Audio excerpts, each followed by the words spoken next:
Good morning, beautiful people. Hello. Hello. How's everyone doing?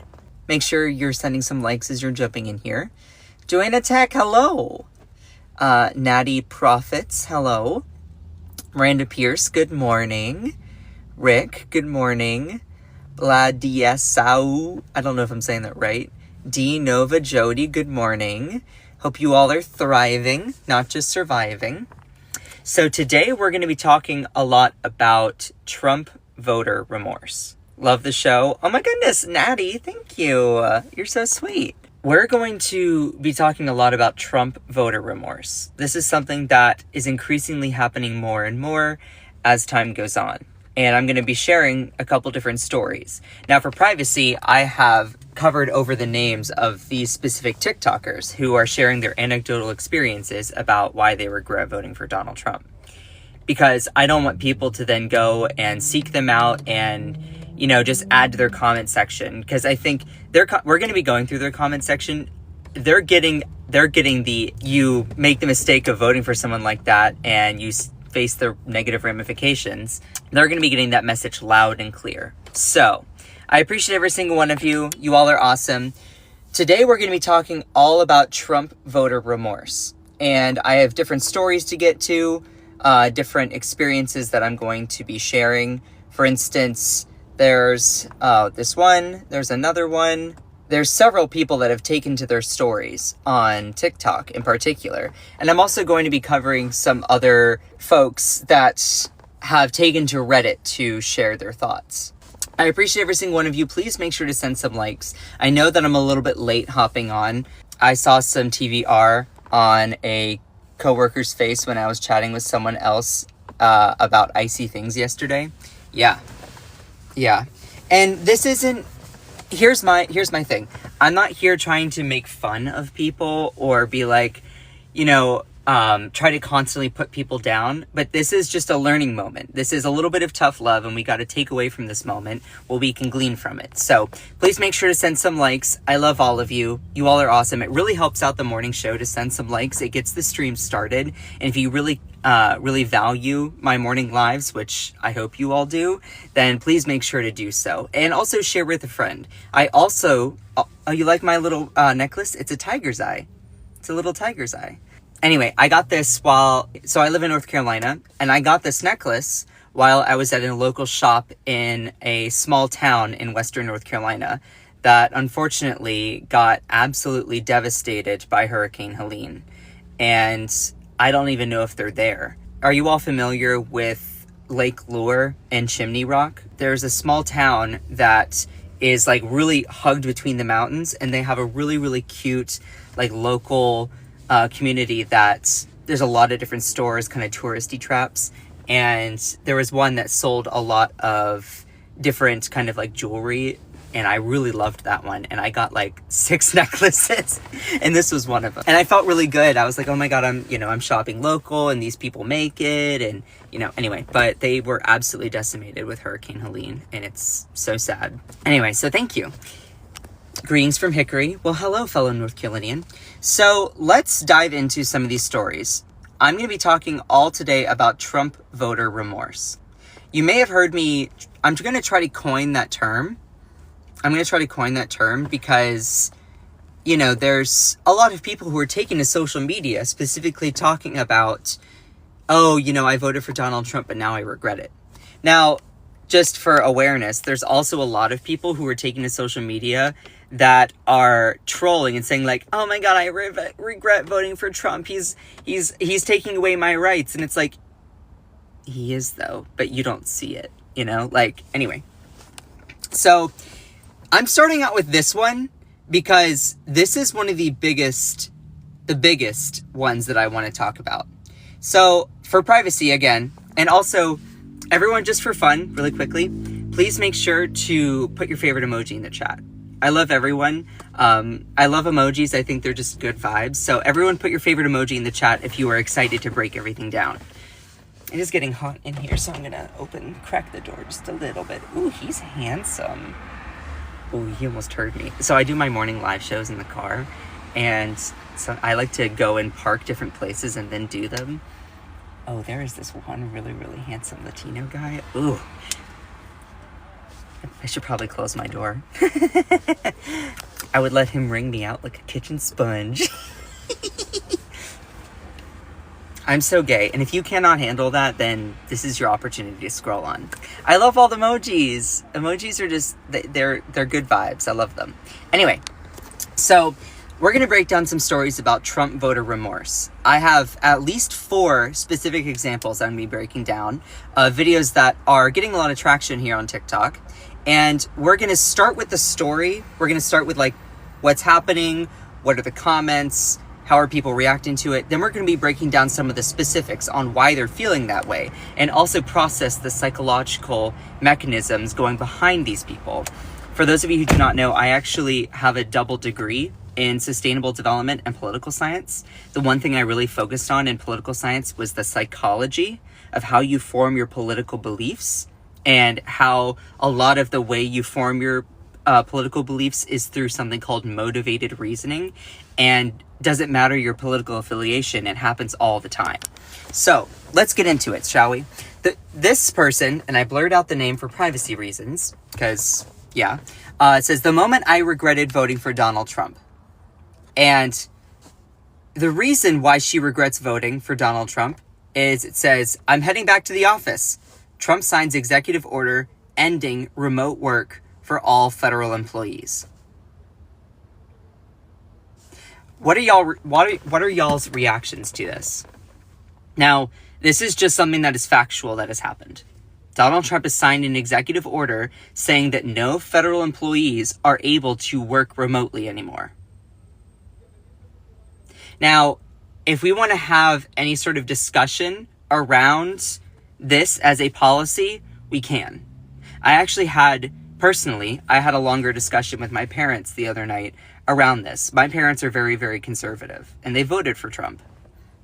I'm assuming. I never directly asked them. But we had a discussion around whether this was a good idea, and they were the ones that brought it up to me. And they're like, Scott, what are your thoughts? I said, well, I understand, wanting to bring people into the office, because a lot of people do work better when they're in an office environment, but they can also get distracted. But you also have the same thing for people who work remotely. Well, this is also going to increase traffic at local groceries, like local restaurants and all of this stuff, but it's also going to increase traffic, and it's not going to be as flexible for people. They're going to have to spend money on gas. So there's like a whole bunch of benefits and costs and all of that stuff. And I'm not here to tell you what to think about it, and I'm not here to have the debate or discussion about it. The thing I want to focus on is Donald Trump, just raw information, signing an executive order that was ending the ability for remote employees who are part of the federal government to work remotely. So another small anecdotal thing, my mom has a friend who works in the federal government for scientific grants or something like that, and she's a federal employee, and she works from home. And she was not happy about this executive order because she likes working from home. And she was a very, very strong Trump voter. And I'm not going to go into that situation anymore for privacy reasons. That all being said, the Trump voter remorse is about to become really strong. Really strong. So Trump signs executive orders ending remote work for all federal employees. And that was the reason that she regretted voting for Donald Trump. Now, these comments clocked her. These comments were not holding back. Now, this person was like, may your commute have heavy traffic both ways. May your coffee always spill on your shirt. May your Bluetooth break and your radio get stuck on NPR. May your car have a terrible odor you can never find. Now, that's a little rough. And y'all please make sure to send some likes. It really does help out the morning live stream. Now, that one's a little rough. Let's go on to some other ones. All of his evil ways. And this is what made you dislike him? So you liked him till it directly affected and inconvenienced you. I hope everything else you voted for happens to you too. And congratulations, FAFO activated, which is F around and find out. Have fun in office. I love this for you. Concepts and tariffs.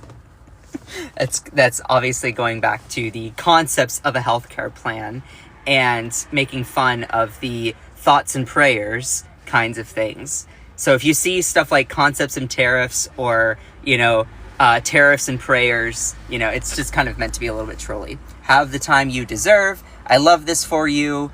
This comment section has the most positive things to say about your return to work, babes. Love the support. Love this. Concepts of a prayer. The gas, the parking, the getting ready, the lunch packing, and the being with all those people all day rush hour. I love this for you. This was the moment right here. This was it. This is the moment. Now, I think that is so true. That is one of the biggest things. Sorry, there are people that are talking outside, and I don't want that residual background noise.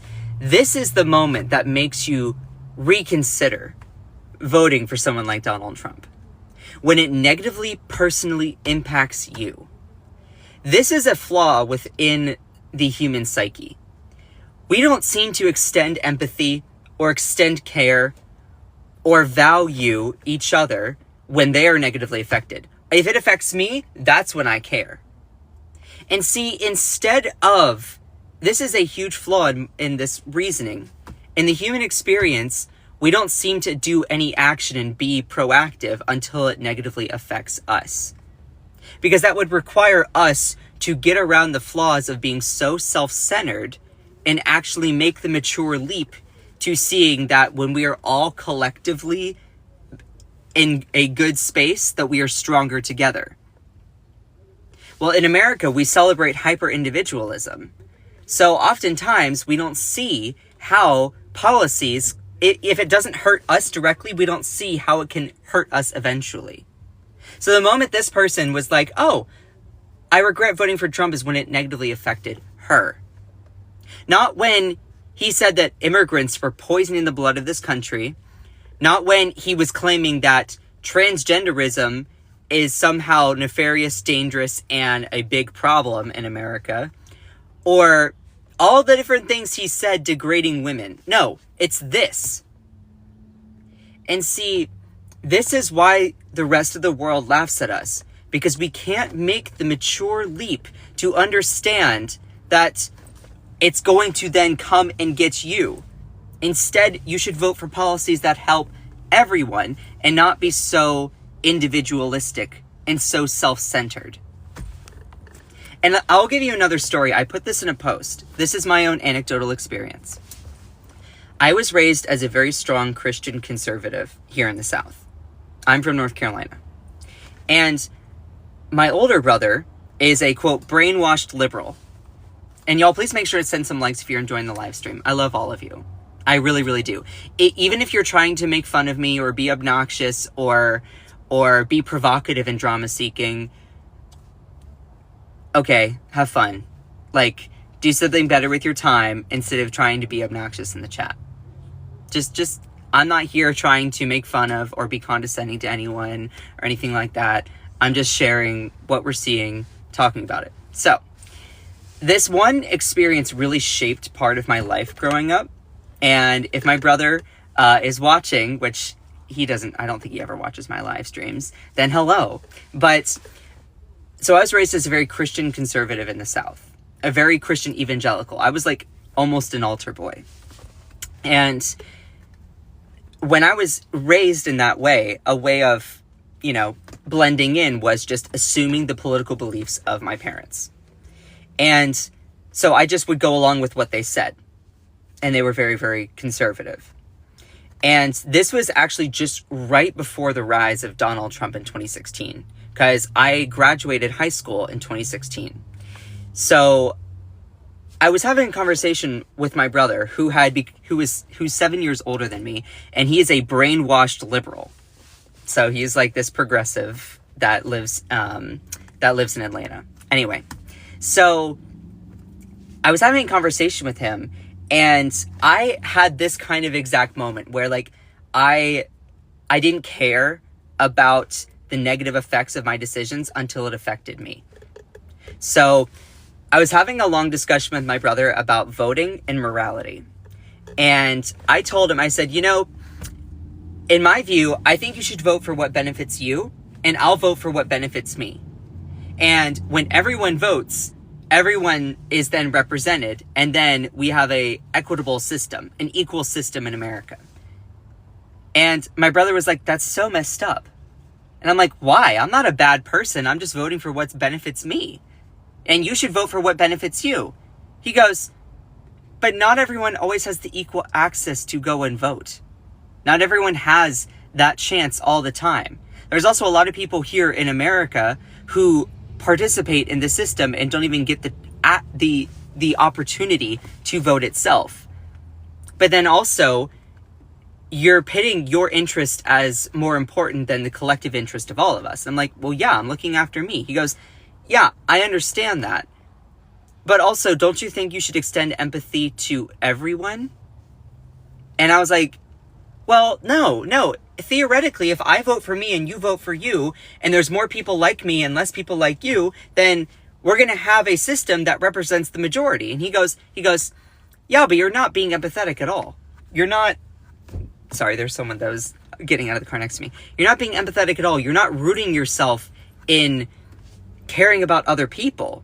I said, well, I'm not a bad person. I'm not a bad person for thinking that way. And see, here's the thing.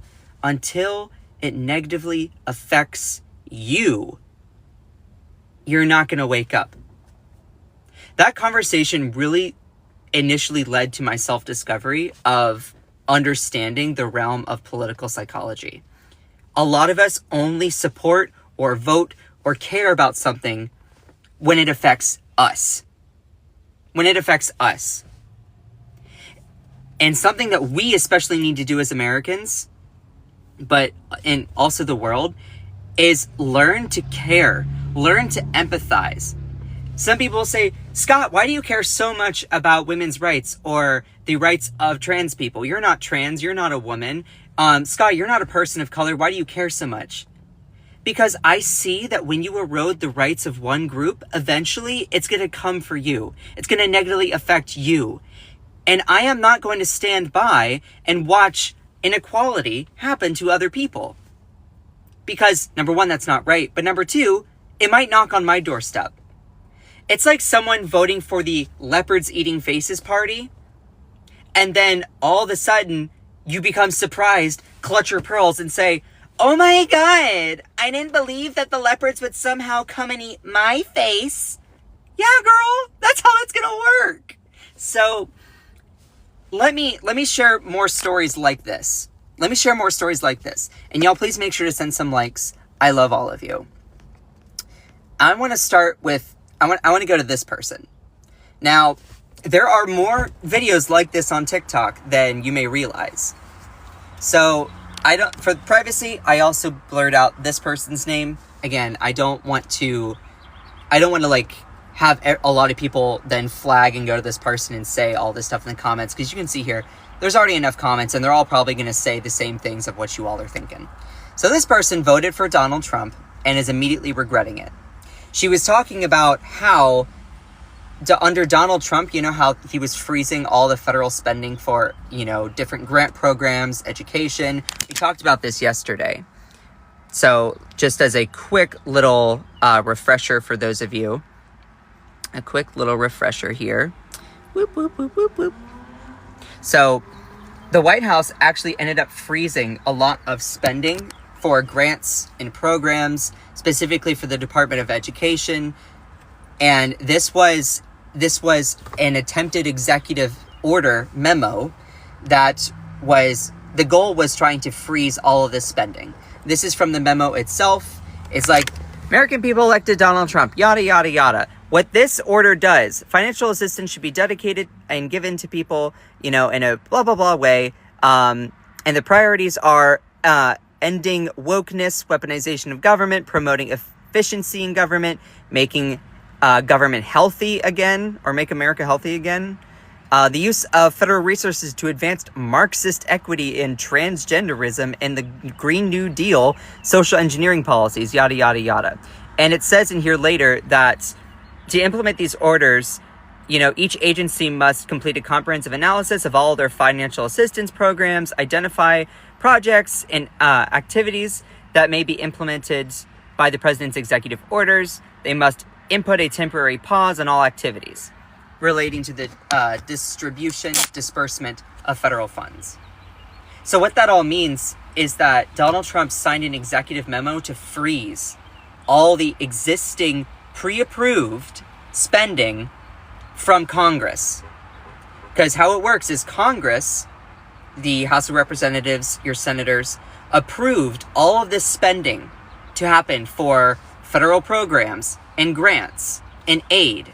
I'll give you some examples of such things. Like Medicaid, where doctors will request to be reimbursed by the government for providing health care to low-income individuals. Or things like Head Start for younger kids in education, grants for community health centers, funding for domestic violence and sexual assault shelters, Meals on Wheels, meals for elderly people that maybe they don't have enough food or enough funding or the ability to go places, after school programs, housing vouchers, rental assistance, aid to non-governmental agencies, disability benefits, food stamps. These are all examples. What Donald Trump's memo did was freeze, stop all of that spending that was actually pre-approved by the Biden administration.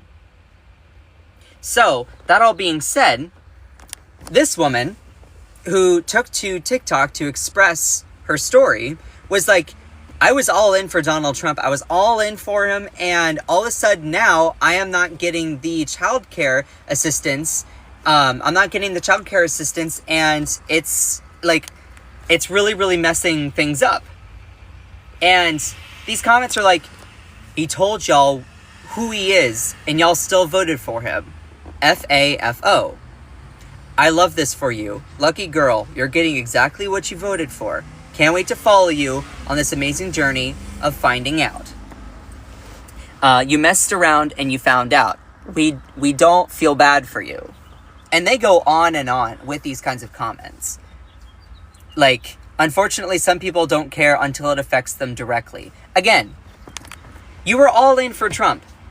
After everything, even starting back in 2016, with all the different situations of women coming forward being like, yeah, he's done this to me.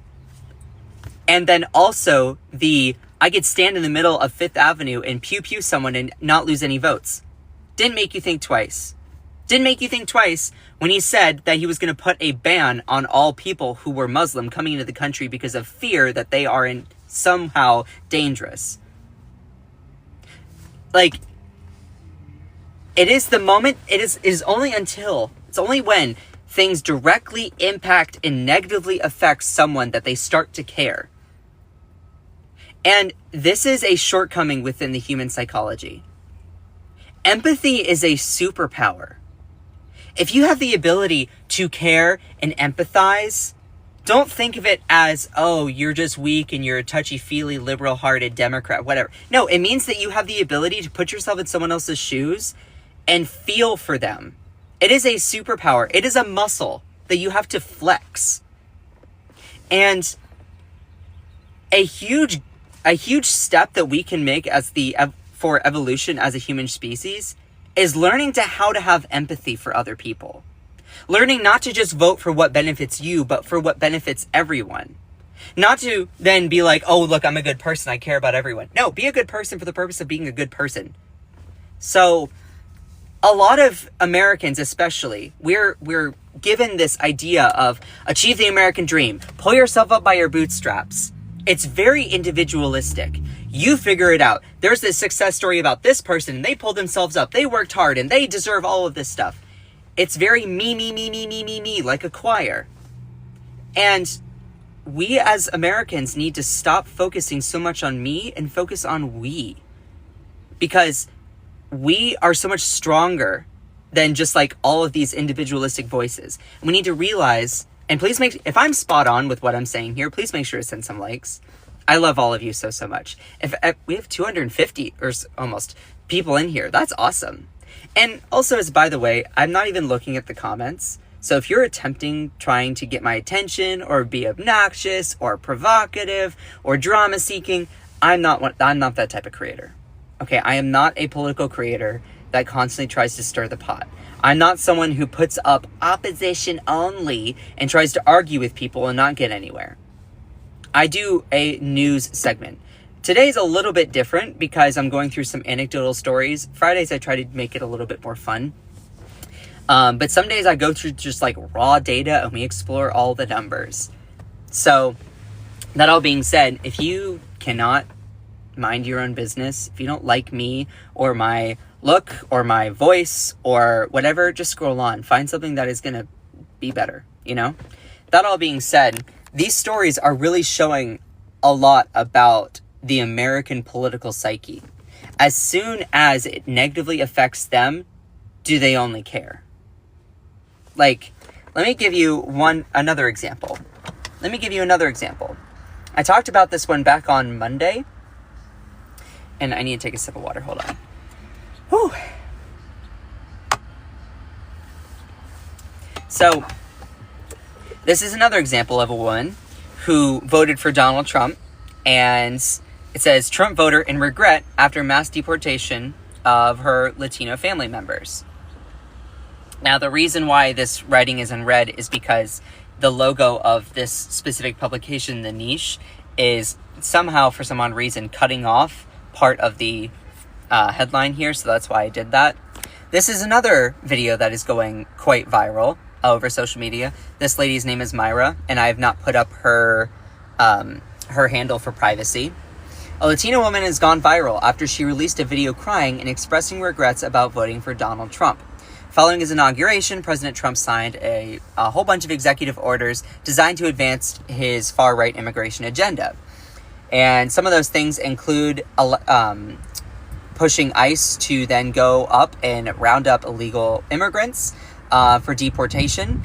And, you know, she took to TikTok to cry out. And she's like, this is crazy. We voted for Trump. We trust him with the words that he promised us Latinos. This is crazy. That started next week, multiple cities will be hitting immigration. That is so crazy that multiple people are scared to go to work. Where I work at, a lot of Latinos didn't even go to work. And that's crazy because we have a living too.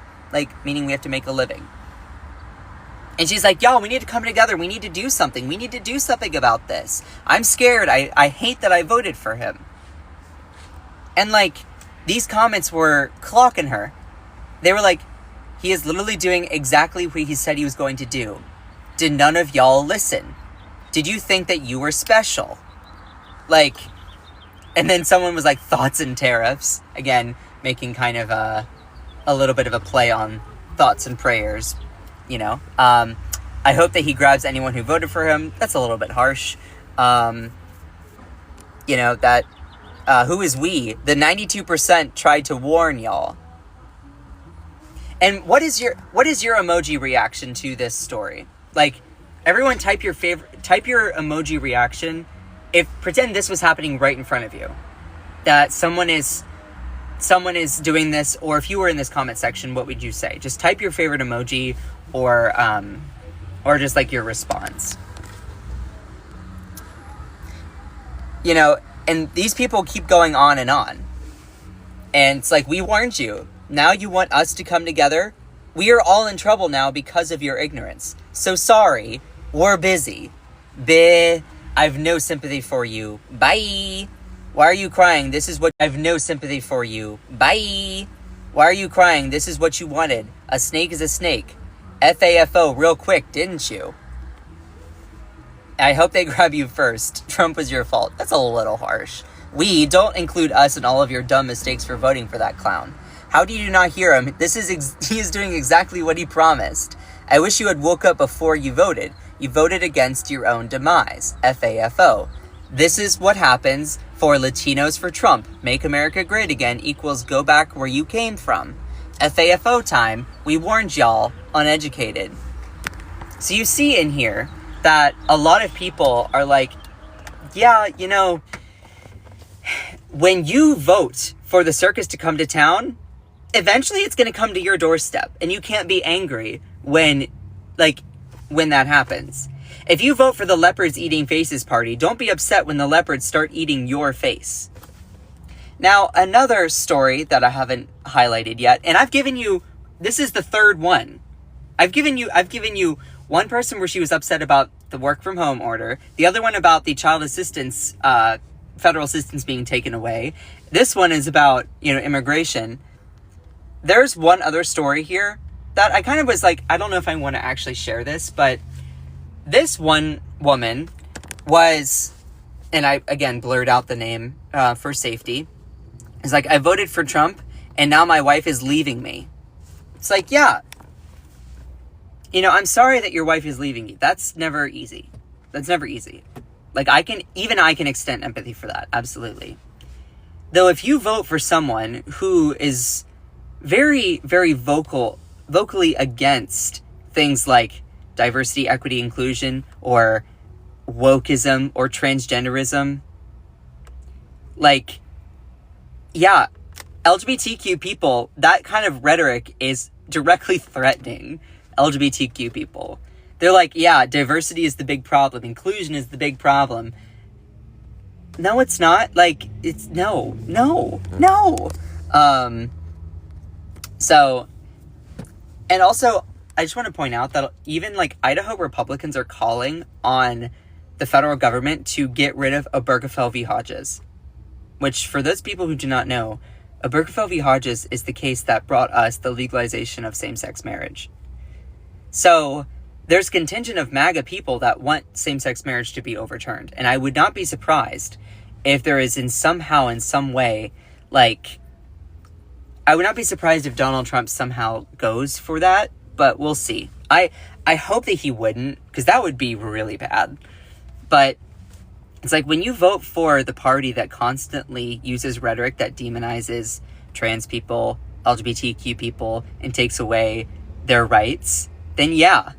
Like, the Republican Party constantly demonizes, especially trans people. And now it's funny, because I know that there's going to be some conservatives that would be like, well, you're not trans, why do you care? Excuse you, as my fellow community, as an LGBTQ person, I would not have the rights and equality today if it were not for people like Marsha P. Johnson. Marsha P. Johnson, black trans women as well, that started the first to stand up to the cops to actually fight for our equality.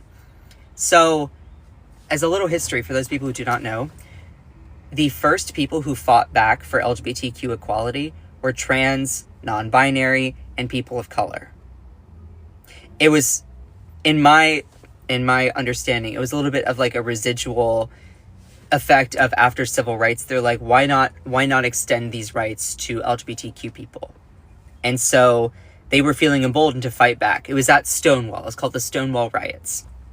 So the first people that really fought back for LGBTQ equality were trans people, non-binary, and trans women, and people of color, especially.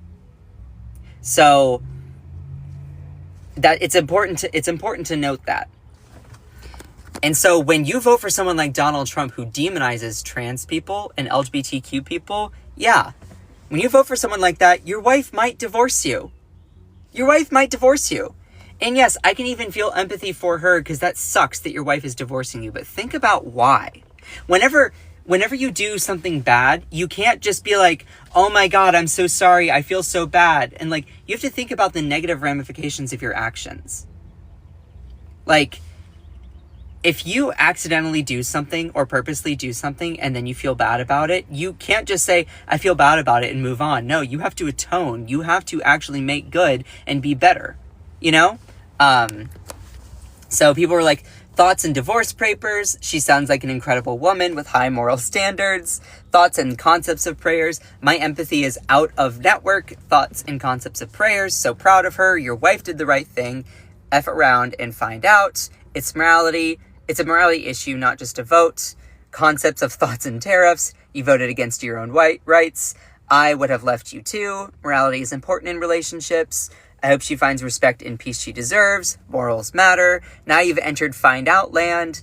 So, these comments are saying what we're all thinking here. You don't know, really? Good, she knows her worth.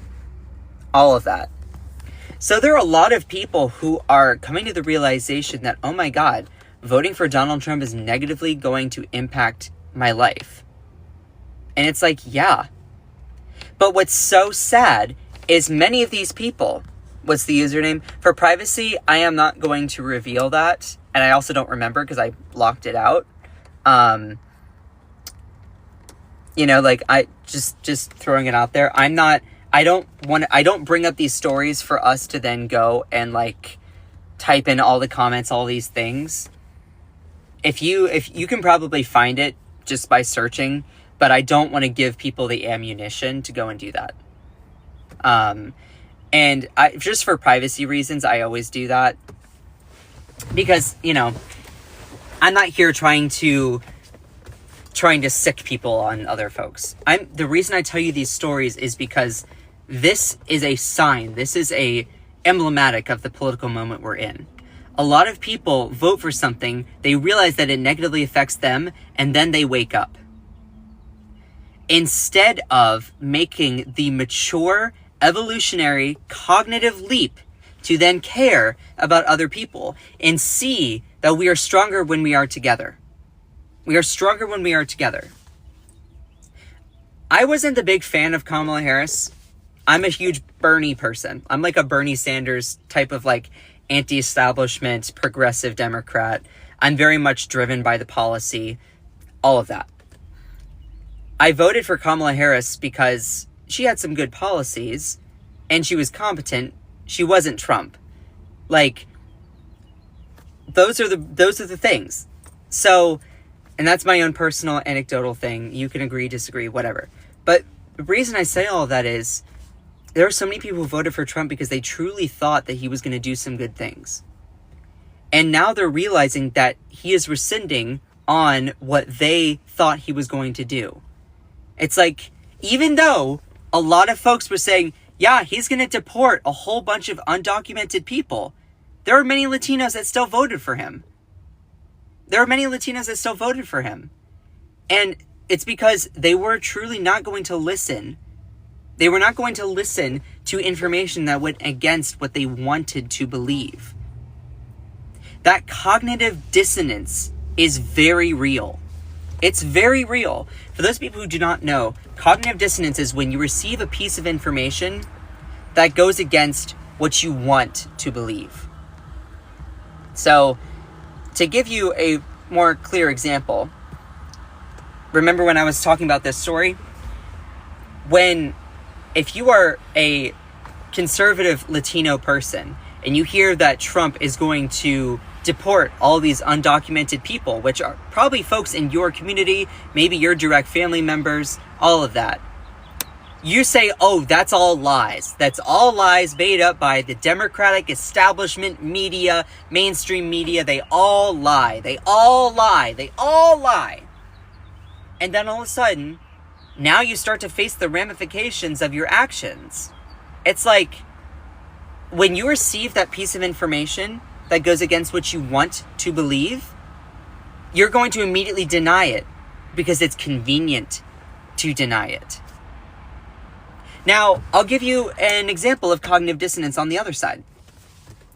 Do you all remember after the really awful debate performance from Joe Biden? The first debate where it was Biden and Trump this election cycle, and Biden just was really not on it. He was not, like, cognitively sharp. He was just kind of slow. You know, he just wasn't quick to respond to questions. He was a little all over the place. Y'all remember that? You remember that?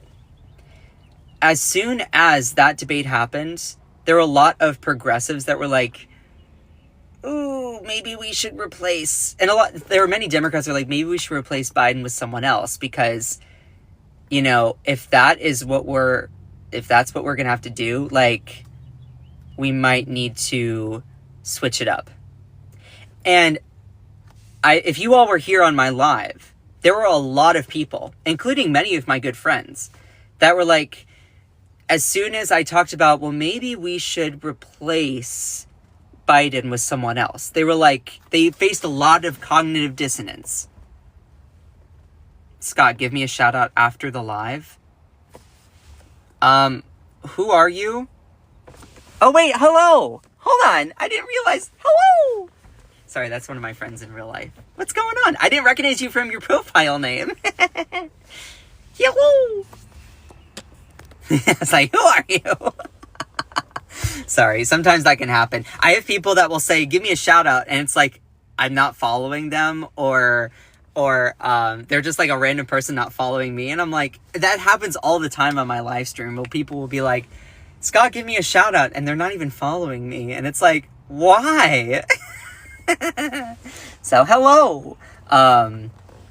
So like an example of cognitive dissonance on the other side was when, after that horrible debate performance by Joe Biden, and it really wasn't good. It just, he wasn't on it, he wasn't sharp. And like, I was like, hey, maybe Democrats, it might be something it's worth considering trying to replace the nominee. There were a lot of mainstream, more moderate Democrats that were like, no, how dare you question him? We have to go with what we've got. Sorry, there's a siren going by. Whenever I hear like a fire truck or siren or ambulance go by, I feel bad because I'm like, oh my God, I hope someone's okay, you know? So the reason I bring that up is because a lot of Democrats faced cognitive dissonance when they were like, maybe we should replace Biden. And so cognitive dissonance as a thing isn't exclusive to one party or another. It's not like, you know, if you are a certain political affiliation that you are exempt from it. So right now, a lot of Republicans, and especially Trump voters, are experiencing this cognitive dissonance. Because now, they're like, oh crap, we voted for a guy who actually is going against what we want to believe, what we want to see happen.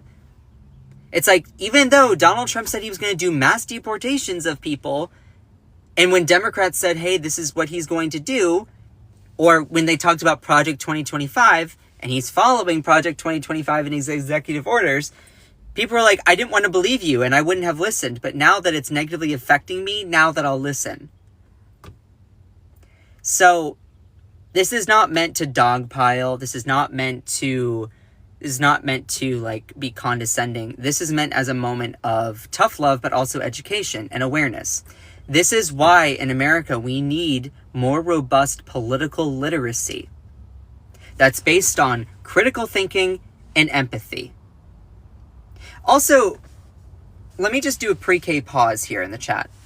There are some very, very loud-mouthed, obnoxious, drama-seeking, provocative folks that are trying to get my attention. Which, thank you.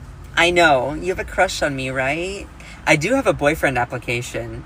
If you go to my profile and click on the link tree, there is a boyfriend application in there. No, I'm not serious. For those people who are constantly seeking to get my attention, thank you. I'm flattered. And I know you have a crush. It's okay. It's okay. Draw a little heart around my name and your little binder. Yeehaw! Oh, thank you. I do have a live goal of making me a gay cowboy. That all being said, if you cannot mind your own business, then just scroll on. Because minding your own business is free. Go hug a cactus. Go step on a Lego. Go suck on a sponge. You know, just respectfully, you know? That all being said, if you're a quiet listener and you enjoy these live streams, just quickly comment yes. Just quickly comment yes. Because something I point out a lot of times, and there's, I think, a lot of new people in here today, so hello. If you don't know me, my name is Scott. I do political news live every morning during the week. There are a lot of people, or there are a few people, I should say, that sometimes take up a lot of space in the comments. Sometimes the comments are 90% of them taken up by only 9 people in the live. Because they're rage typing. Wah, wah, wah, wah, wah, over and over and over. Trying to get my attention through ill-intentioned, provocative, drama-seeking questions. Taking words out of context. Yeehaw! Thank you! If I was a cowboy, I think my name would be Slim. What's up, Slim? Anyway. And so, for folks, whenever you scroll into a live stream or in a space online, just be aware, just remember that the comments are not always representative of all the viewers. I had a good friend that I was talking with yesterday who said, and she's a bigger content creator on here. And she was saying, hey, you know, I actually watch a lot of your live streams. I don't actually go into them, but I have you. It's like when you ghost watch something. And just note that there's always way more viewers. There's always way more people in a live space than what is visible. So I say all of that because if you're watching my live streams and you see all the negative comments, just know that those people are so small in proportion to how big the room is. Think of it as like an auditorium, and there's me up on like a stage being like, dee, dee, dee, dee, dee, dee, dee. And there's a lot of people sitting in the audience. Sometimes it's easy for us to forget that there's a lot of people sitting there when there are 3 people up front that have large megaphones attempting to take over the space. So whenever you're in a live stream, always be conscious of that. And for those people who might not know me, because you may have scrolled in here, and this is your first time seeing me, but I'm going to dive into more stories here. I am not a drama-seeking, provocative, political debate content creator. I do not platform people to go back and forth and banter with them. I'm not someone who says, opposition only request. No. My impression of you so far has been you're fairly impartial, logical, and reasonable. Oh, well, thank you. I am not impartial, I should say. I am not impartial. I am a super, super progressive Democrat.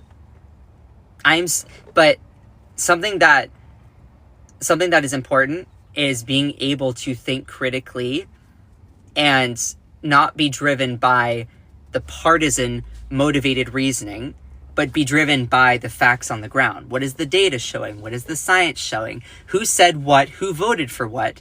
And assembling all of that together. Now, a lot of progressive Democrats are like that. Sometimes it's hard to eloquently check your own bias and be aware of it. That all being said, I strive to live up to what you just said. I strive to give the most impartial information, just facts about a subject, and be logical, critical thinking, and also give empathy. So, and it's different because someone will ask for like my opinion on something, and I can give you my opinion on things, but I'm also not here to give you my opinion. I'm here to give you the raw information. I will share my opinion, but like, I'm not going to constantly give it to you, you know? So I appreciate every single one of you. So anyway, so where was I going? I'm not a debate content creator. I don't try to platform and argue with people online about XYZ, because what's really important is facts are not up for debate. There is a lot of information that people like that they choose to make it up for debate.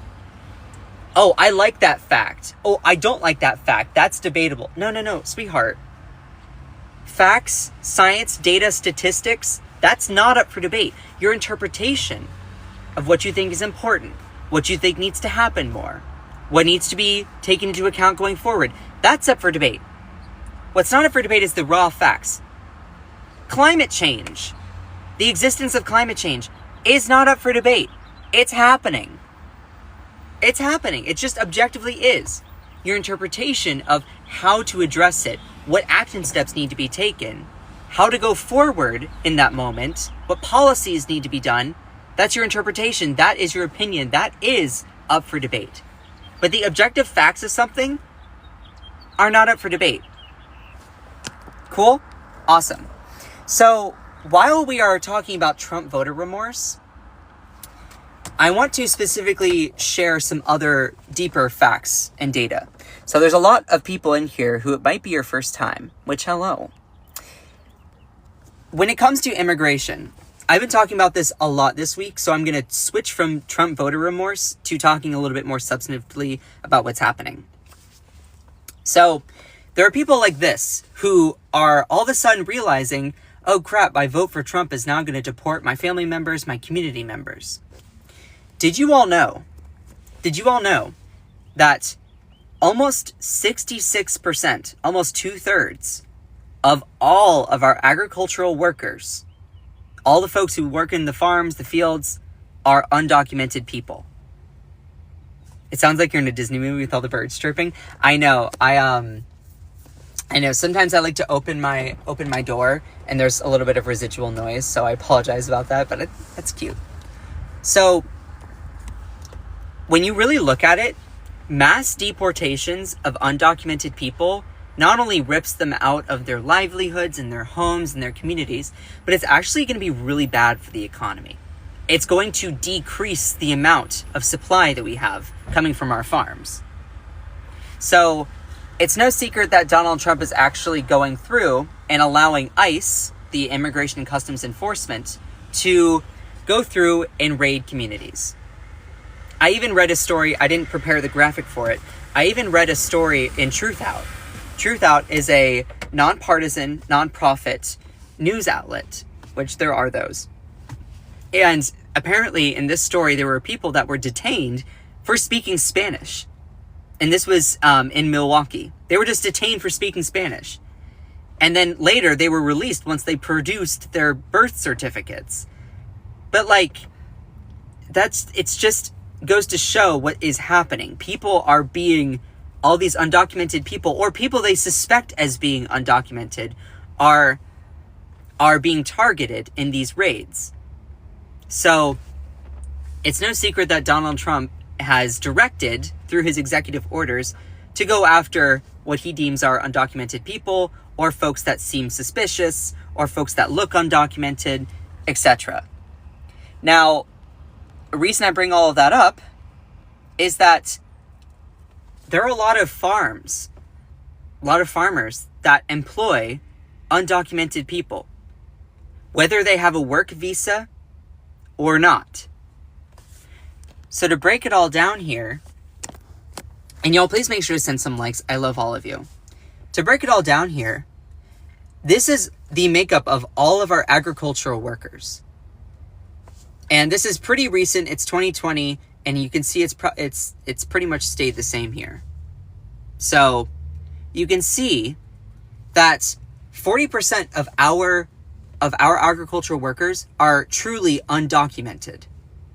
Now the orange, you're like, what does foreign-born documented mean? It means that they are not citizens, but they have a work visa to be here. So they have permission, they have a piece of paper that allows them to work in this country for farms, even though they're not true full citizens. Now the gray are people who are foreign-born, but they have citizenship. Then the yellow are US-born citizens. 2/3 of our agricultural workforce are undocumented, not citizens. It's 63%, almost 66%. If these raids continue, you are going to be taking out nearly 2/3 of our agricultural workforce. What does that do? What does that do? When you have, and it's so funny because going to this Trump voter remorse, before we go to what happens, farms are already seeing massive drop-offs in workers as mass deportations begin. There are lots of stories that are coming out just like this. Just like this. Trump voting farmer warns crops will rot if his workers get deported. It's like, maybe you should have considered that before you voted for someone like Trump.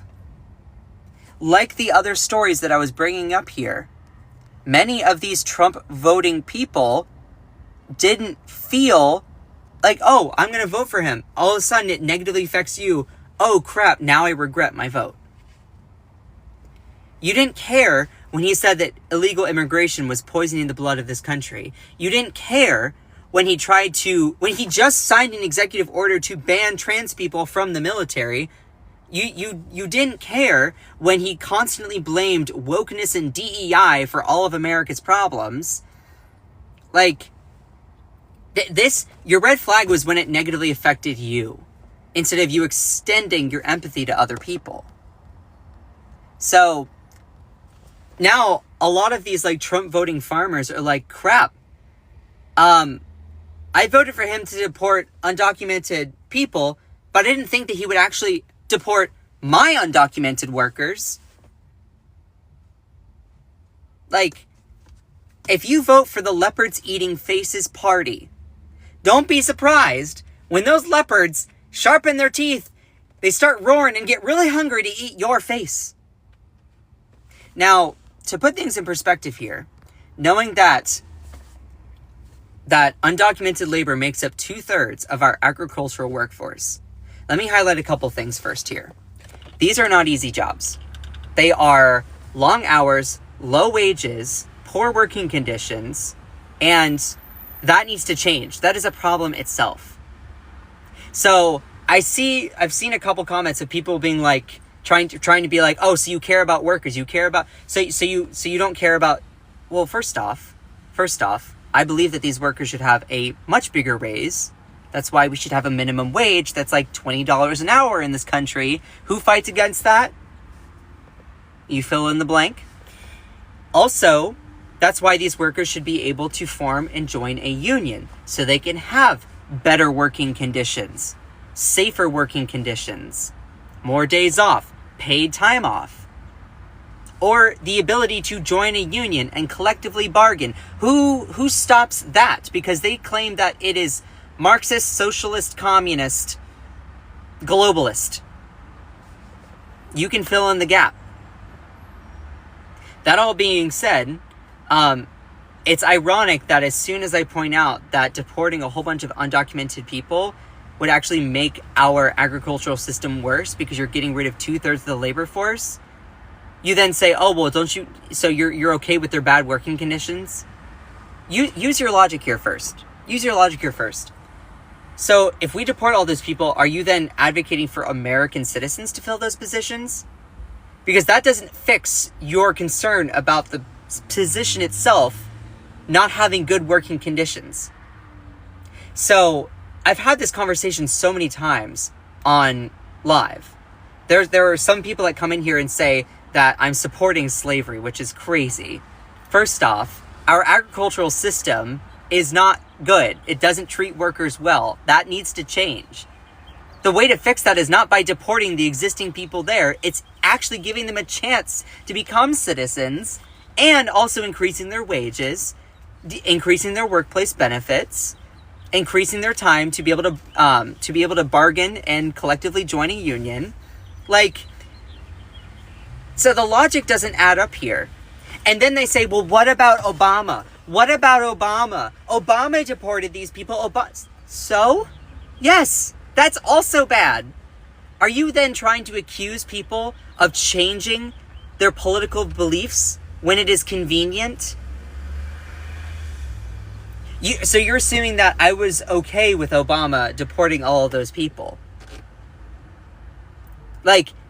Don't you think that I would also be just as upset? Because guess what? I was. That's not okay. All of those are meant as distractions from the inconvenient truth. They assume we worship politicians like they do. So that all being said, do you all understand what I mean? If you understand what I'm talking about, just type yes in the chat.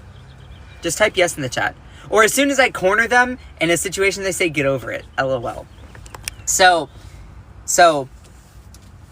to put things in perspective, you're having these Trump voter remorse moments that really continue over and over. These Trump farmers are like, oh, I wanted him to deport undocumented people, but I didn't think he would actually affect my life. Now that it affects your life, only then do you care. Only then. Not when it negatively affects other people. Not when other people's rights are taken away. And for those people, so someone says fix immigration first. Let's actually quickly talk about that. I'm not promoting slavery. That is so funny. I'm calling for undocumented workers to be able to have a chance at becoming citizens, and their wages should be increased. It should be increased to at least $20 an hour. They should be increased to at least $20 an hour. There should be workplace protections. They should get paid time off. They should be protected. They should have more enhanced benefits, and they should be able to join unions. Who fights against all those things? It's not Democrats. Most, I should say. That all being said, you're like, if you're upset about the poor working conditions of workers that work in the fields, deporting all of those people is not going to solve your problem, because you're still going to need people to be in those fields to then provide agricultural products for our supermarkets to feed our population. So if you deport all those people, then it's going to be American citizens in that situation. How does that fix your original issue? It doesn't. But it's convenient for you to try and reason around that, because you can't confront information that goes against what you want to believe. It is uncomfortable for you to have to question those things. This is why it is important to think critically, to actually have that empathy. And it's so funny, because a lot of these people experiencing Trump voter remorse, they might have been the ones that say, well, just come to the country legally. Just come to the country legally. Why can't they just come in legally? Yes, there was a program for that. It was called the CBP One app. The CBP One app was the Customs and Border Patrol app. This allowed undocumented people to schedule an appointment with an immigration judge. This allowed folks to actually get a hearing. Now, I just want to point out that a lot of people were waiting even 7 to 10 years just to get a date in front of an immigration judge, because there's such a huge surge of people who want to become citizens of this country, and so few judges, staff, caseworkers to actually process all of that, that it has led to a huge strain. So people come in illegally because they're fleeing violence from their other countries. They are unable to find work. You know, there's a lack of economic opportunity, and there's a lot more economic opportunity here in the United States. Maybe they're also fleeing government corruption, or their kids are being recruited to work in cartels to run drugs. This is what justifies undocumented people to want to come to this country illegally, because they're trying to provide for their families. And especially if they're waiting 7 to 10 years, they're going to go and do that, but they're going to also do what they need to do to take care of their own. And it's easy for all these conservatives to say, oh, just come in legally, just come in legally, just come in legally. Okay, that was through the CBP One app, which isn't perfect, but it was at least something. And guess what? What happened to this app just a few days ago? What happened to it? Do you all know? Can you all put in the comments below? What happened to the app as soon as Trump became president? I'm looking up this, where is it? What happened to the app? They got rid of the CBP One app. The one place where undocumented people were supposed to go to become citizens, they took that away. So, you're basically gaslighting people, saying, come in legally, and then you take away the ability for them to come in legally.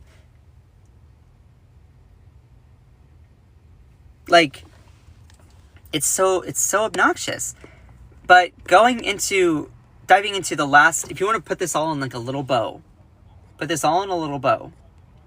you have all of these folks who are experiencing Trump voter remorse, specifically farmers too, because now ICE is actually raiding and deporting all these undocumented people. Some are actually just going to prison and then working with slave labor, which is awful. Other ones are being actually fully deported. But what is also important to note is that our agricultural system is based on a lot of undocumented labor, or a lot of foreign-born labor. So you see, again, 40% are foreign-born undocumented. Orange are foreign-born, but they have an H-1B work visa to be here. And that accounts for 63% almost 66%, which is 2/3. If you deport 2/3 of your workforce, what happens? If you deport 2/3 of your workforce, what happens? The demand is there. The demand is there. People need to be fed. We have a growing population here in the United States. All right, the demand is there. When you deport 2/3 of your workforce, what happens? The supply goes down. Supply goes down. People don't have the fruits, veggies, the actual produce, all of it. Supermarkets start struggling to fill their shelves. Then what happens? When there's less supply, higher demand, the price of the goods will skyrocket, because with less product, more demand, inflation happens. So that's how that's going to work. That's how that works. So now that all of that is coming to fruition, it's important to note that a lot of people are about to start experiencing this Trump voter remorse. Instead of being proactive and realizing that it negatively impacts other people, you're not going to care until it negatively impacts yourself. I find this whole situation so infuriating personally, that people don't care about the injustice of other people until it negatively affects them. And again, there are many people who would not have woken up if it wasn't for things that don't affect them. Unfortunately, that's the way this world works, where people are not going to come to the realization about the negative ramifications of their actions or their vote until it affects them. And the reason why I'm so hopeful in this moment, even though it's crazy right now, is because things are about to get really, really bad. Or at least I think. It's not proven. I think that things are going to get really, really bad, and it's going to be so glaringly obvious. More people are going to have to suffer before things get better. That's not okay. It's not good. But people are going to wake up once they see the negative effects of their actions. But what's so frustrating is that how many people are going to have their rights taken away? How many people are going to die, be caught in the lack of adequate steps to protect against a global pandemic or anything like that? How many people are going to have to die before we actually change course of action? How many people are going to suffer, have their rights taken away, not have the ability to provide for their families? It's exhausting and infuriating. So, anyway, if you're a quiet listener and you enjoy these live streams, just quickly comment yes. Just quickly comment yes. There are, as I was saying, there's a lot of negative, angry, rage typers in here. Let's show them how many folks in here are done with their BS. Are done with it. Like, it's important to note that sometimes 90% of the comments are only taken up by 9 people. And you see in here that there are so many folks that will rage type to get my attention, to get our attention, with ill-intentioned questions or trying to be obnoxious. So, have you all, if this is your first time seeing me live, or this is your first time getting to know me, just type the word first if this is your first time seeing me. Because I'm curious how many new people are in here today. How many people are in here today? Like, that this is your first time seeing me. Ooh, Apollo's Treasures. That's a fun name. Bouldering things. Oh wow, there's a lot of first timers in here. Hello. Hello. If you're enjoying the live, then make sure you smash that follow button. Make sure you smash the follow button. I need to see what time it is, because I have to get to work in a couple hours. Thank you all for the follows. It's almost 11. Okay, that's not bad. I have to get to work in a couple hours.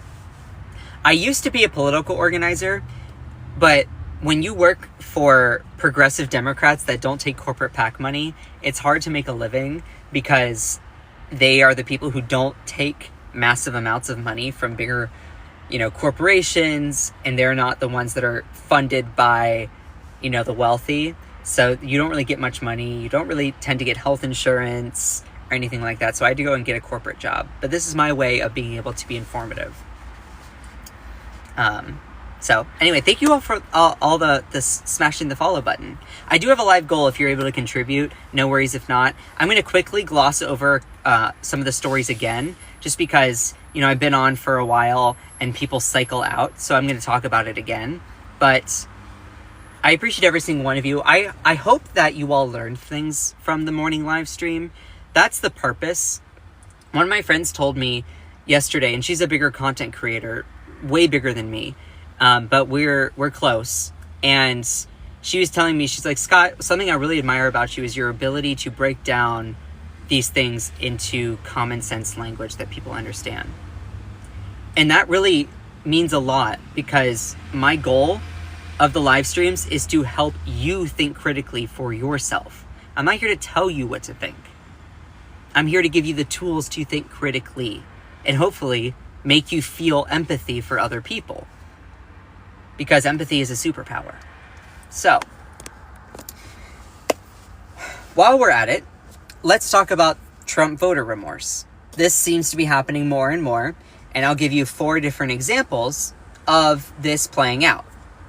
I don't know the name of this content creator, and I'm not here to try and air all of that. That's why I blurred it out. But this person posted a video not recently saying, "The moment I regretted voting for Donald Trump." And she said, "I'm heading back to the office. Trump signs an executive order ending remote work for all federal employees." What is y'all's reaction to this? What is your reaction to this? This person only regrets voting for Donald Trump now that it personally negatively affects her. What would be your reaction to this? Before I read out all of the comments. Someone said, "I agree with the way you broke down the issue. You simplified, to which it makes sense." Yeah, and it's hard. So the reason I also do these live streams is because it's hard trying to understand what's happening. It's exhausting. It's anxiety inducing. If you're just a working class person, going to your 9-to-5 job, or you're living paycheck to paycheck, or you're taking care of the little ones, or maybe an elderly parent, or you're struggling with a different medical condition, it's exhausting trying to understand and knowing what to trust. It's not easy. It's exhausting. You don't want to go about the rigmarole of trying to become politically informed, because it seems like no matter how much you try, you still don't get enough.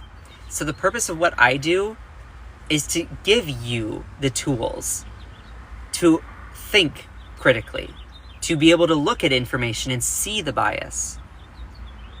Even if it's bias for or against my position, it doesn't matter. I'm not here to tell you what to think. So that's why I do what I do. All right, so as you all were pointing out here, a lot of folks are saying that she only cares about herself, that, no empathy. Yeah. Ooh, poor her. Yeah, so this content creator puts this up saying, "The moment I regretted voting for Trump," which was, "I'm headed back to the office. Trump now signs an executive order requiring all federal employees, or ending remote work for all federal employees." And these comments were not holding back. Of all of his evil ways, and this is what made you dislike him? So you liked him till it directly affected and inconvenienced you. I hope everything else you voted for happens to you too. This person said, "Congratulations, FAFO activated," which is F around and find out. Then you can see in here, "Have fun in office. Love this for you." Have fun in the office. Love this for you. concepts and tariffs, which is like a little play on words of thoughts and prayers, but then also hinting at the tariffs and the concepts of a healthcare plan. If you all remember when Donald Trump said, "I have concepts." Hold on. For those people who might be first time on this live stream, let me show you something. I have concepts of a healthcare plan. Let me tell you, my healthcare is going to be amazing. It's going to be fantastic. You've never seen healthcare like this. It's one of the best. Everyone loves it. You know, they say, Trump, why are you so good at healthcare? I say, I don't know. It just comes to me. It just comes to me as a gift. It's a gift from above.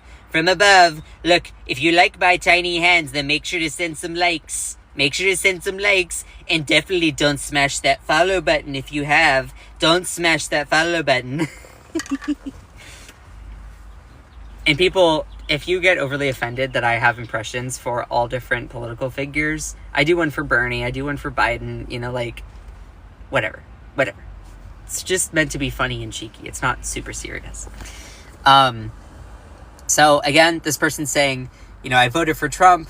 The moment I regret voting for Trump was because he did an executive order to end remote work for federal employees. And people were like, this is the moment, concepts of a prayer. This is the moment. This right here was when you regretted voting for Trump. Like, love this for you. I hope you will have more moments like this. Someone said, I love this comment section. You're very, you behind a few moments. So, what are we learning from this? What are we taking away? What are we taking away from stories like this? This is only one of 4 stories that I have to talk about voter remorse. This Trump voter remorse. And that doesn't even include the farmers that are experiencing Trump voter remorse, because now ICE is going and deporting their workforce. And so now they're not going to be able to sell their crop. But like, people are not regretting for the right reason. I don't even know what you're saying there. But like, it is important to note that only when it negatively affects someone do they then be like, oh, maybe I should have not done that. Oh, so when Donald Trump said that immigrants are poisoning the blood of this country, put that out on a Truth Social post. No, that's not a red flag. It's not a red flag. And you're like, well, wait, wouldn't it be? Because that's rude. That's awful. Yeah, but it didn't negatively affect her. Why would she care? Why would she care if it doesn't negatively affect her? And this is the issue. This is the problem. The problem is that many people don't realize the negative ramifications of their vote until it negatively affects them. The reason why we have not evolved as a species within our mature thinking is because we're so self-centered. You can't realize that we are stronger when we are together. And the ideals and the mentality of America only exacerbates this. Because in America, we're super hyper individualistic. No one regrets voting for that man, honey. Lisa, respectfully, don't call me honey. That's reserved for my actual honey. I don't have one. But that all being said, it's right here. You can't say that no one, because there's at least one person. And in fact, I have other examples to show. So just because you don't like it doesn't mean it's not happening. Just because I don't like the fact that Donald Trump is president doesn't mean that it's not happening. So like, girl, good God, get a grip, girl. So the reason why we haven't been able to really free ourselves from this kind of thinking is because only when it negatively affects us are we going to care. Instead of making the leap of, oh, yeah, I'm going to care because it negatively affects other people. And as American ideology, American thought only exacerbates this because we're so hyper individualistic. It's very me. It's very, and like Trump is the ultimate epitome of me. always complaining about, they're against me, they don't like Trump, I thought I was great, I thought it was fantastic, everyone loves me, I put my face in a Bible, I put my face on a whole bunch of merchandise, and let me tell you, it's all Trump. So, going to other stories here, there's this woman, who again, for privacy, I blurred out her username. Make sure to send some likes. I love all of you. If you're enjoying the live stream and you're learning a lot, please make sure to send some likes. And also share this with a friend if you want. I love all of you. And this woman was like, I was all for Trump. And I'm now regretting that decision because now he is taking away the federal assistance I get for childcare. And it's like, you were all for Trump, even though he did so many awful things, said so many awful things. His platform was also based off of Project 2025.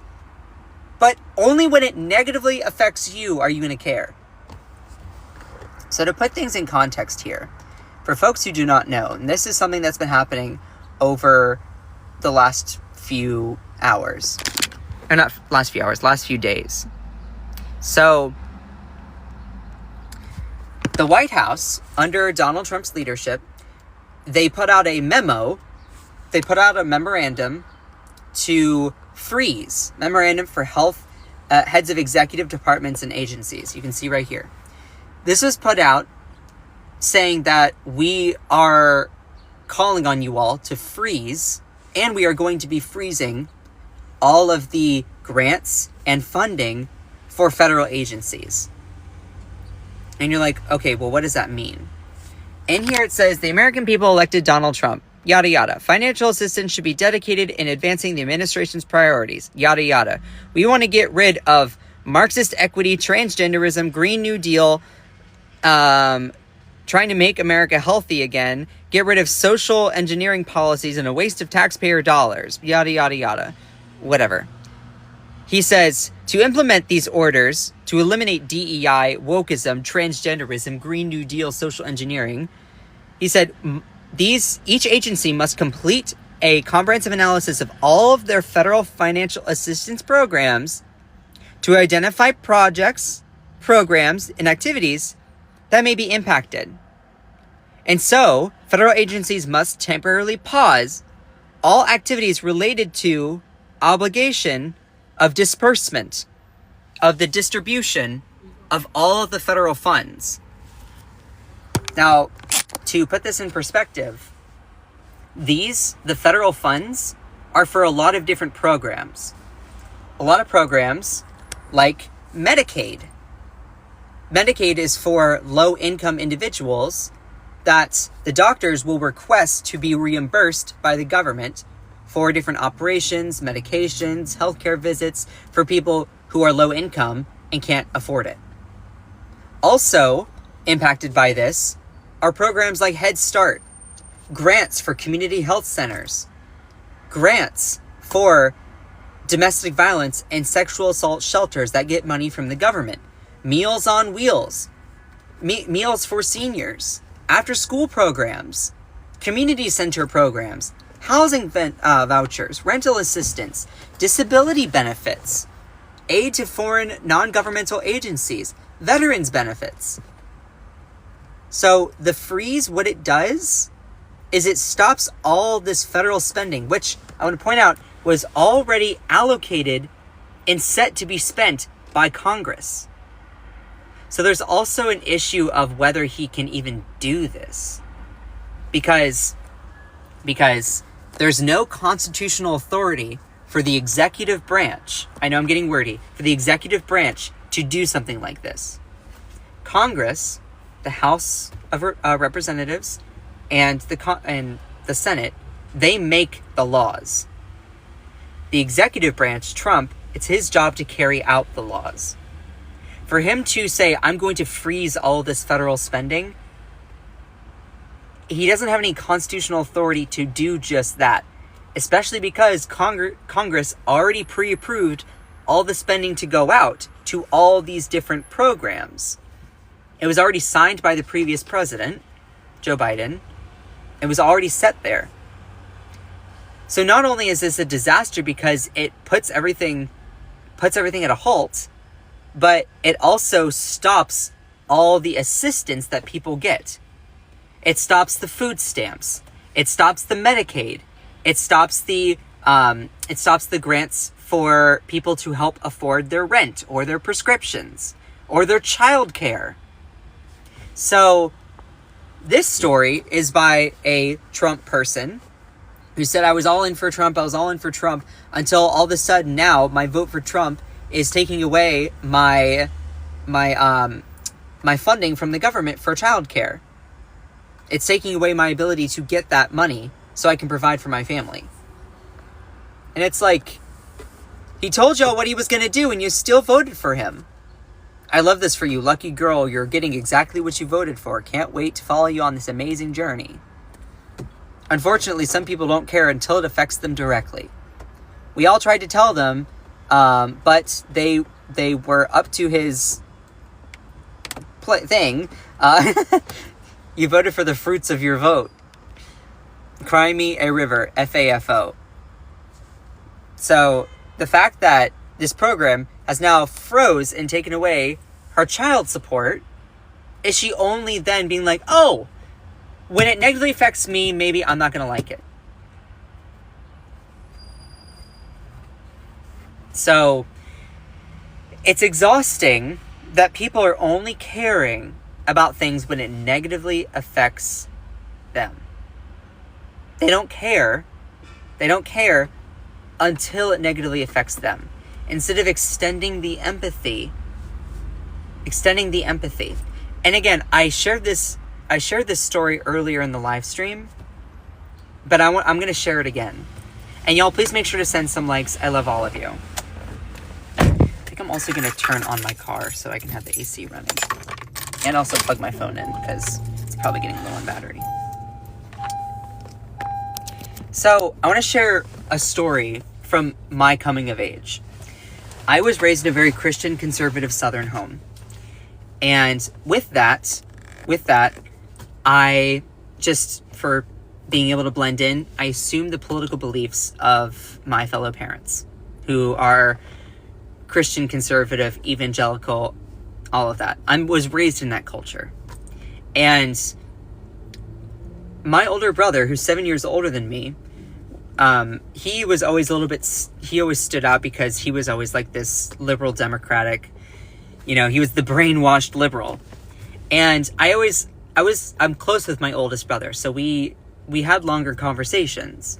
And one time I was out on a walk and I'm talking over the phone with my brother. And we were talking about voting and morality. And you'll see how this story actually intertwines with this really, really well. Make sure to send some likes. I love all of you. I was telling him, I said, I vote for what benefits me, and I hope that other people vote for what benefit them. And he goes, huh? I said, yeah, I vote for what's going to benefit me, and if everyone in America votes for what benefits them, then we all live in a country that equally represents all of us. And my brother's like, that is messed up. I'm like, wait, why? Why is that messed up? He goes, if you're only voting for what benefits you instead of what benefits everyone, what if people don't vote? What if people don't have the ability to vote? What if you maybe don't make it to the polls, or your voting rights are taken away? Or you happen to be living in this country, even though you haven't been given a chance to become really a citizen because our immigration process is so messed up. I said, I'm not a bad person. I just vote for what benefits me, and I hope you vote for what benefits you. If they seem to contradict each other, then I'm not a bad person. And he's like, you should vote for what benefits everyone. What's going to help everyone. Your situation and other people. And I'm like, but I am. He's like, are you though? He's like, your vote, and he explained to me why what I was supporting as a conservative actually hurt other people. That all being said, this is so important for us to take into account. when we are only, oh, I'm going to vote for what I believe, I interpret as benefiting me, you don't care about what it does to other people, then eventually the negative effects will come and get you. Because these people that voted for Trump, they didn't care about the demonization of trans people. They didn't care about the demonization of undocumented immigrants. They didn't care about all the negative stories around Donald Trump and the accusations around his doing nefarious things to women, his poor handling of COVID, that he could stand in the middle of Fifth Avenue, pew someone and get away with it, all of the poor policy decisions, the tax cuts for the wealthy, none of that made them change it. It was when it negatively impacted them, or when they had the idea that it negatively impacted them. So, like, it's frustrating to me that people can't overcome the leap and actually be like, oh, they can't make the evolutionary step in their thinking of, we're about to make a leap over into realizing that we are stronger when we are together. They're only going to care about something when it negatively impacts them. They didn't care when it was negatively impacting people of color, LGBTQ people. And it's exhausting. I will say that now that a lot of federal assistance is being taken, is paused because of the Trump administration pausing that federal spending, a lot of poor, like, red states have federal assistance, like USAID, like that food stamps. A lot of low-income white Republican voters are on food stamps.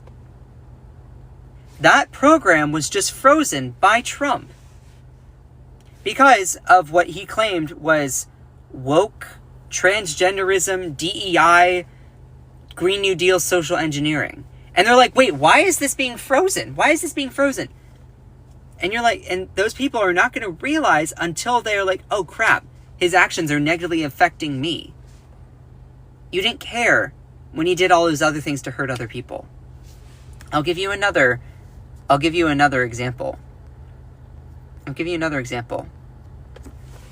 This lady named Myra, who has also taken to TikTok, has gone viral in one of her videos here. I took this a couple days ago. She was talking about how she voted for Trump and regrets it. Well, why does she regret it?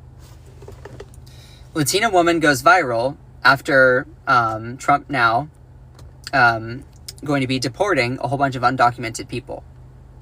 So, after she released a video crying and expressing her regrets about voting for Donald Trump, specifically around his actions of his executive orders, which is attempting to end birthright citizenship for especially undocumented people, and then also using ICE to then go and deport a whole bunch of those folks.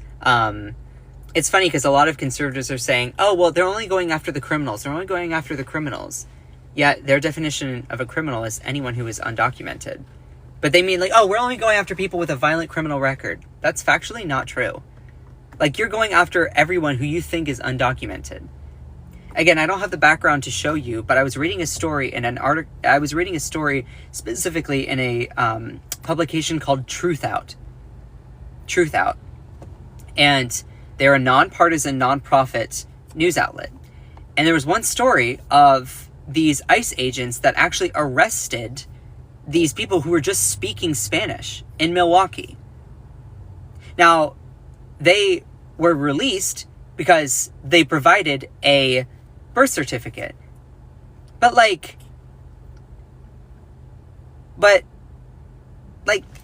you can't, it's just so obnoxious that you go and arrest someone just because they're speaking Spanish. Anyway, so there are a lot of Latinos that are now coming to the realization, oh crap, maybe we should not have voted for someone like Trump because now he's deporting a whole bunch of our family members. And Cole, we'll get to that in a second. A lot of people are like, oh, but they're here illegally. That's wrong. Correct. It's not great that we have a whole bunch of people who are not citizens living in our country. But think about why. Why do we have so many citizens? Or why do we have so many people in this country that are not citizens? Why are they trying to come here? Why are they trying to flee here? Especially to just be demonized by people fear-mongering about their existence. It's because a lot of these undocumented people are fleeing violence in their own countries. They're fleeing violence in their own countries. Their kids are being recruited to work in cartels. Maybe their specific village was just devastated by a typhoon, a hurricane, natural disaster, a fire. There's government corruption. There's the lack of economic opportunity. They have family members who live in the United States that say, yeah, we're doing really well. You should come. You should come. So that's the reason why people are risking everything to go for the biscuit. Also, this American dream, build yourself up. It attracts people. Now, the reason why we have so many people here also illegally is because our immigration system is so overwhelmed because we don't have enough immigration judges to actually process people. We have a surge of folks that want to come to this country, yet some folks are waiting even 10 years before they get a court date. They will schedule a court date and they don't get seen by a judge for 7 to 10 years. Meanwhile, they're desperate. Again, their kids being recruited for cartels. They're in a lack of economic opportunity. There's government corruption. People will justify breaking the law in order to take care of their own family. You can't fault them for wanting to take care of their own family.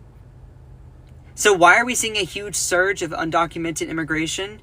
Because our system is so backlogged, even processing people. And what did Donald Trump do? One of his first executive orders. Can you all tell me? What did Trump do during one of his first executive orders? In regards to the CBP1 app. Do you all know what the CBP1 app is? If you've been listening to my live stream, I talked about it earlier, but I'm cycling through a lot of the stories again just because I just want to do a quick recap and then I'm going to have to get to work. The CBP1 app is the app that allows undocumented people to schedule an appointment with an immigration judge.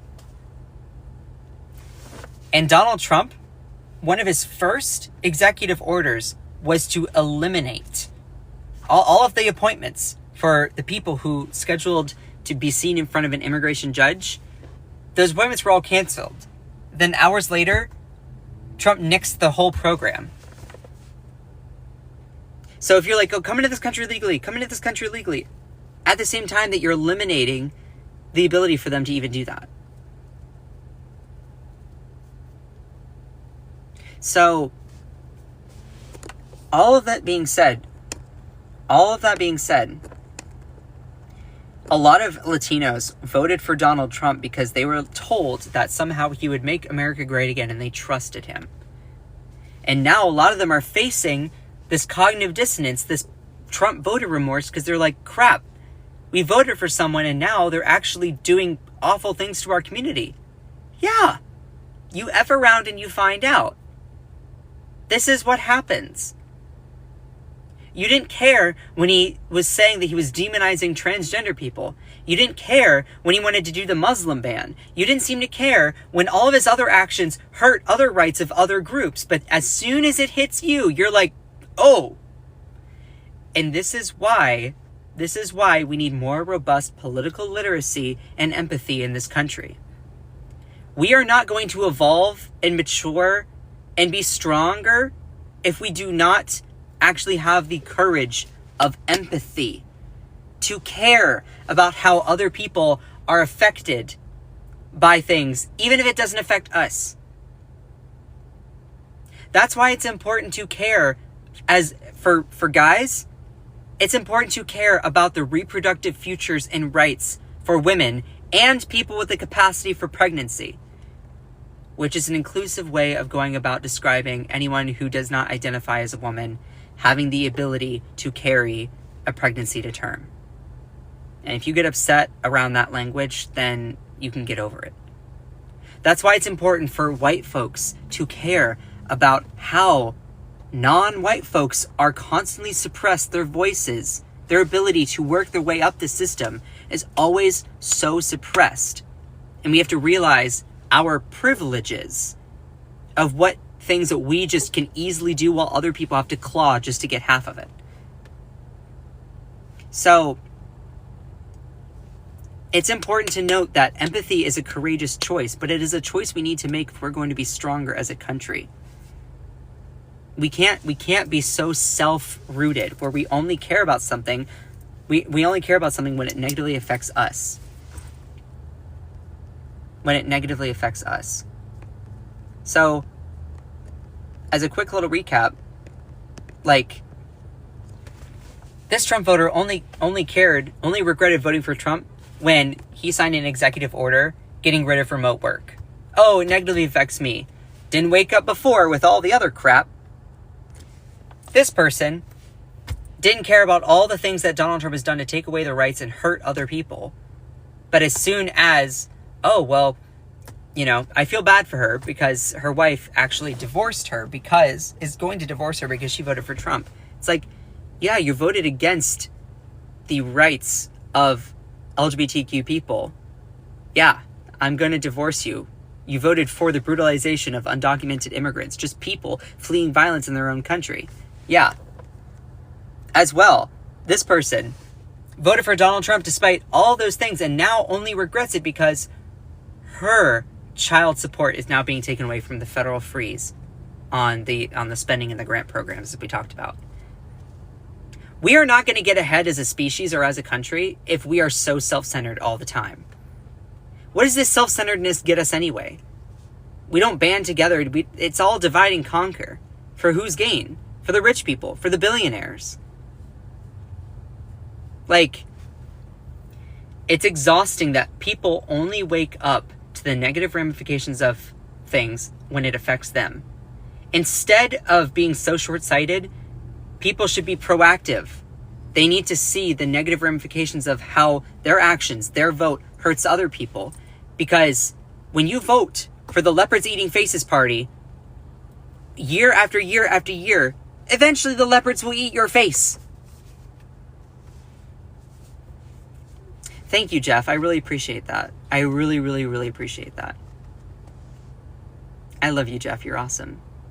So, if this was your first time viewing me live, then just type the word first. Just type the word first. Because I want to see how many people, if this is your first time, this is a really good live to have come on for the first time.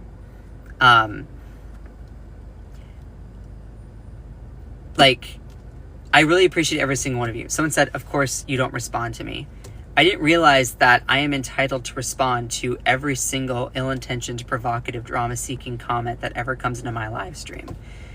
Sorry, I didn't realize that I signed that contract.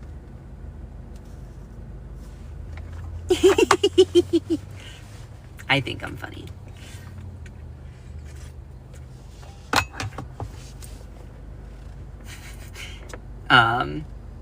Exactly, Scott. Stop expecting attention. I appreciate every single one of you. I'm so glad. If this is your first time here and you've enjoyed it, then smash that follow button if you haven't. I love all of you so much. This has been a really, really good live stream. And to all the people who constantly try to even be negative towards me, like, I don't hate you. I don't hate you. I'm not here trying to, I'm not here to be your enemy. Like, I'm just a fellow citizen. Just try to inform people about stuff. I break things down and share my knowledge, some of my experiences, but then share what I know. I dive into a lot of political psychology because I've lived it. And I really appreciate all of you that are here with me, that share my content. Since Scott doesn't hate you, but I do. So, Teresa, we just went over the story of different people experiencing Trump voter remorse. So I'm probably going to be posting this live stream very soon because this was a really good live stream. I've been trying to post all of my stuff on YouTube. So, that's okay. I'm going to be posting it on YouTube. So if you all want to go and follow me on my other social medias, if you go to my profile and you click on this, if you click on the link tree, if you go to my profile and click on the link tree here, it will take you to all my other social media pages. So you have my Instagram, my YouTube, I have a Blue Sky, a Clapper, fan base.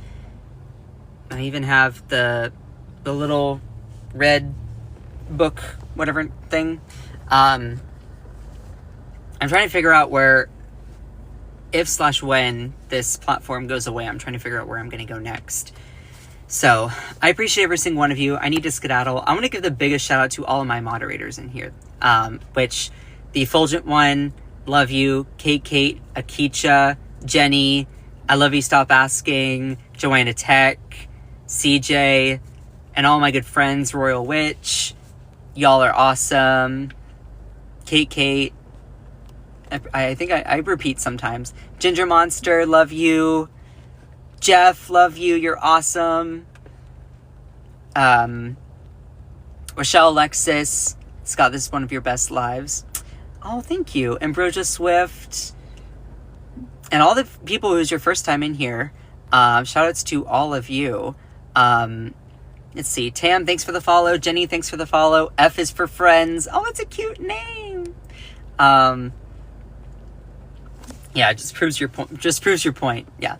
100% be happy, 724. Let's see. Amy Patty, thank you for being here. User 7734943366969. Just kidding. Thank you for being here. So, OMG, I love your earrings. That's a cute name. Ada, Sherry, Queen Z, Celia, thanks for the follow. Summer, BBY, Mimi, a whole bunch of people. Y'all are all good vibes. So, Violet, Little Miss Time Lord 25, that's a fun name. Yeah, Mods did a wonderful time trying to take care of all these people in the comments, because, ooh, girl. Some people get so pressed.